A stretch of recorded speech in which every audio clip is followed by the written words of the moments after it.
One thing's for sure in our life is there will be good times and there will be bad times. We'll have our ups and we'll have our downs. In some of our downs, we might have an emergency that could devastate our bank account. There's ways that we can invest our money in such a way to protect you. Let's talk about one of those ways today.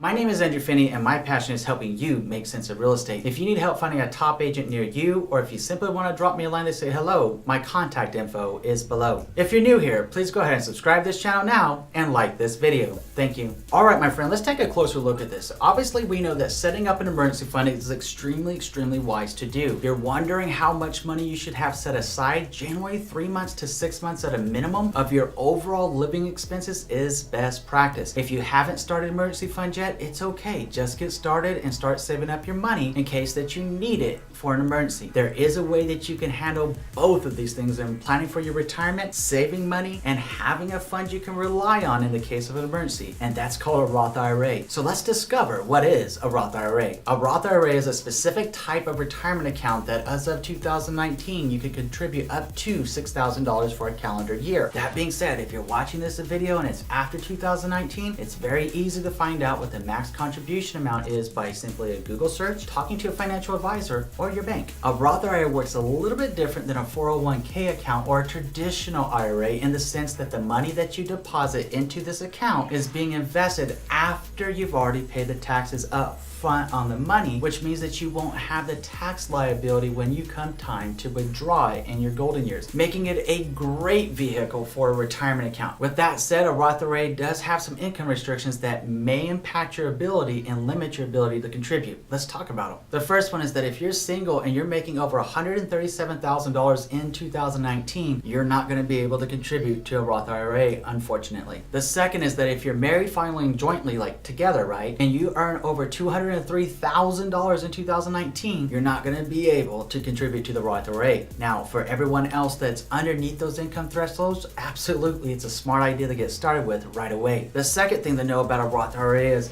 how are we going to use it exactly for both retirement and an emergency fund? There's a really cool fact about a Roth IRA that you can actually withdraw the money without incurring a tax liability or penalty for the money that you contribute into the Roth IRA. Now, I want you to pay specific attention to the word contribute, and that reason being is that with your investment money that you've made off of your contributions, you won't be able to withdraw that money until after you've reached the age of 59 and a half years old. So this means that you can use a Roth IRA to serve as a retirement fund and an emergency fund. Using your Roth IRA as a retirement fund means that you can still invest as you would with a 401k or traditional IRA, and you'll still have the freedom and flexibility to invest into different types of funds like your lifestyle funds, your index funds, your stocks, your bonds, and more. Plus, with a Roth IRA, once you do retire after the age of 59 and a half, then you will be able to pull out the money that you need from your Roth IRA without tax because you've already been taxed on it once up front. Using a Roth IRA as an emergency fund means that you can make any withdrawal of the contributions you've made into the fund at any point in time without incurring a tax or a penalty. Now again, there's that word contribution. That means the money that you've actually put into the account that you've already been taxed on. You can't withdraw the investment portion until after 59 and a half. But as an emergency fund, if you put in $6,000 into that fund and you needed $3,000 and you made $6,000 of a contribution, you could take that $3,000 that you might need for that emergency